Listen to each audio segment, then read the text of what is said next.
Radio city podcast. Radio city पर कहानी पौराणिक भारत की। सर्प सत्र यज्ञ आखिर क्या था जो राजा जन्मजय ने करवाया?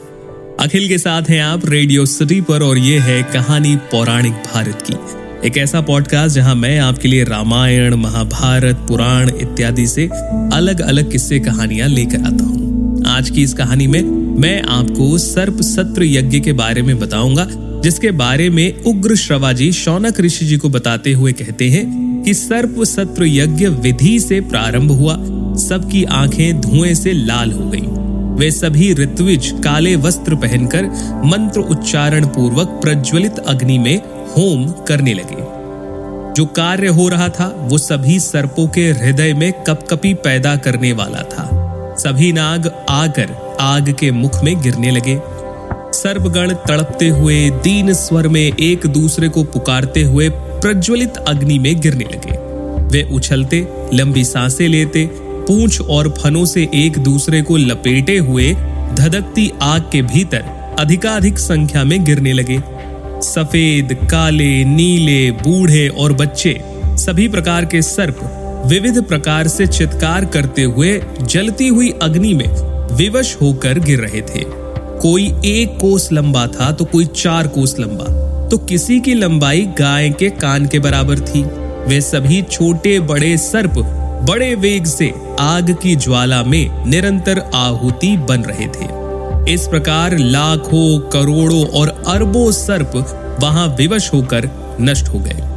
कुछ सर्पों की आकृति घोड़ों के समान थी, कुछ की हाथी की सूंड के सदृश। कितने ही विशालकाय महाबली नाग थे।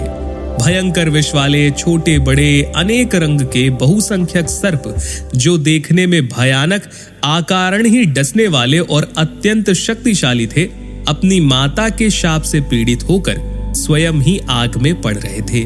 जब हवन चल रहा था तो उस समय आग में पड़े हुए, आकाश में ठहरे हुए और जलती हुई आग की ज्वाला में तप रहे सर्पों का करुण क्रंदन निरंतर जोर जोर से सुनाई पड़ रहा था। जब नागराज तक्षक ने सुना कि राजा जन्मजय ने सर्प सत्र यज्ञ की दीक्षा ली है, तो देवराज इंद्र के भवन में चला गया और वहां उनकी शरण ली।